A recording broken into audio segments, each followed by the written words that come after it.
En este video vamos a comenzar a hablar sobre números complejos y este video básicamente no incluye mucho de SMAT Studio, es una presentación, un curso rápido de números complejos y lo he preparado aquí en una hoja de SMAT Studio.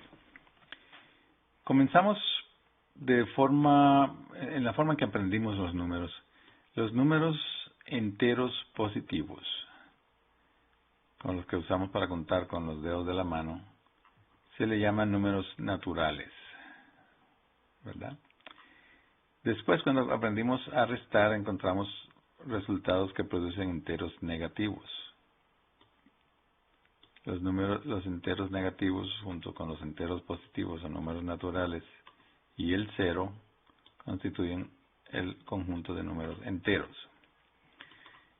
Entre dos números enteros existen lo que se llaman números racionales, es decir, las fracciones, como los números 2/3, 1/4.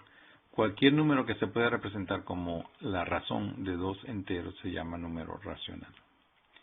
Posteriormente, los matemáticos comenzaron a detectar a ciertos números que no se pueden representar como la razón de dos números reales, de dos números enteros, como el número pi, que representa la razón de la circunferencia a su diámetro, el número e, que es la base de los logaritmos naturales, y otros como las raíces cuadradas de 2, de 3 y de 5, etcétera, no se pueden representar como la razón de dos números reales, de dos números enteros, y por lo tanto se les llama números irracionales. Los irracionales y los racionales forman el conjunto de los números reales. Pero de pronto comenzamos a sacar raíces cuadradas y tratamos de buscar la raíz cuadrada de un número negativo, como por ejemplo la raíz cuadrada de -1, y esa no está definida en los números reales porque no hay dos números reales cuyo producto o cuadrado nos dé un número negativo. Entonces se definió la unidad imaginaria y, de manera que i cuadrado es igual a -1. O se podría escribir i igual a la raíz cuadrada de -1. ¿Okay?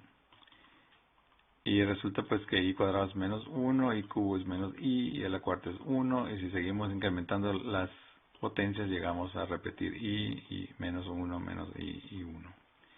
Si ahora multiplicamos la unidad imaginaria i, que representa la raíz cuadrada de -1, por un número real, lo que resulta se llama un número imaginario.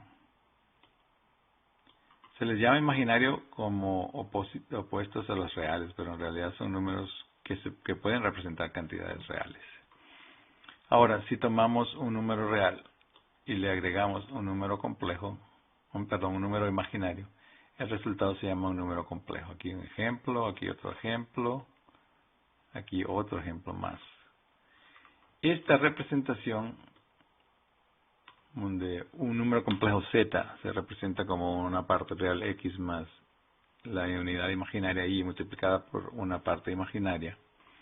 X es la parte real y es la parte imaginaria. Esta representación se llama representación cartesiana porque usa coordenadas cartesianas de un punto, x y y. Si multiplicamos esto por -1, obtenemos el negativo de ese número complejo, en que la parte real y la parte imaginaria ambas cambian de signo.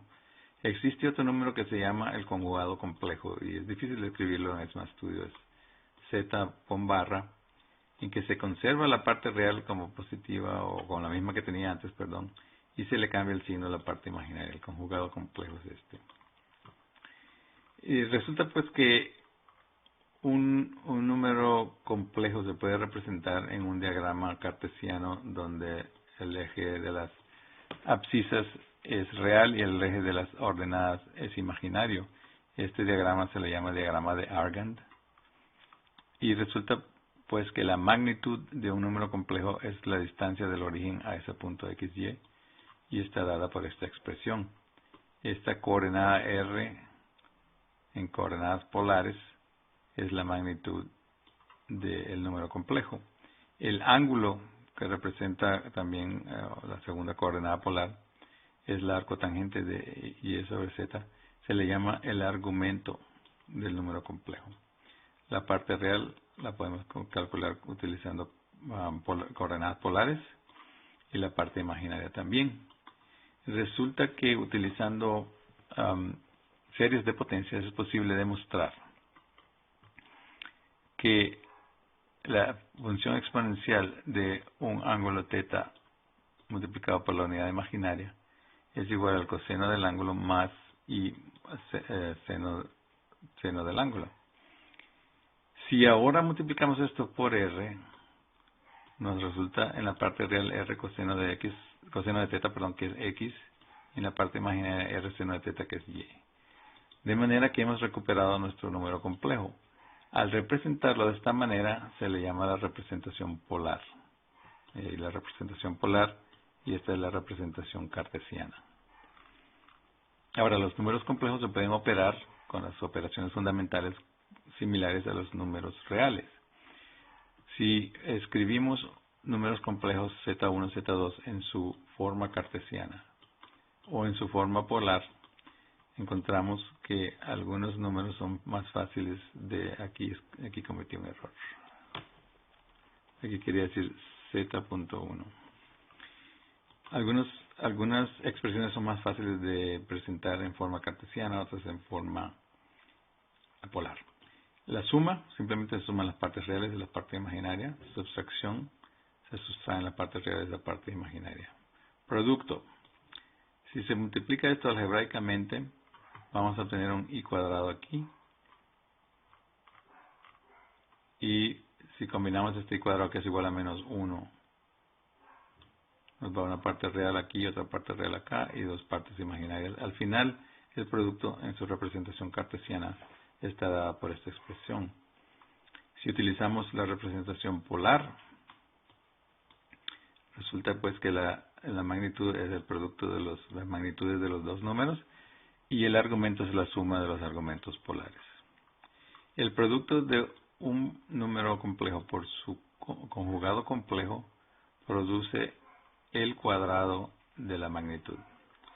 La división de dos números complejos se realiza de la forma siguiente. Escribimos en su forma cartesiana y multiplicamos y dividimos por el conjugado complejo del denominador. Al hacer esto, el resultado en el denominador es un número real y resulta que se puede separar una parte real y una parte imaginaria y escribir el resultado en forma cartesiana. Y si utilizamos la forma polar, resulta que la magnitud es la división de las magnitudes y el argumento es la diferencia de las magnitudes. Y esto es lo que se refería yo como un curso rápido de números complejos para entender lo que vamos a utilizar en el siguiente video. Así que con este terminamos nuestro curso rápido de números complejos.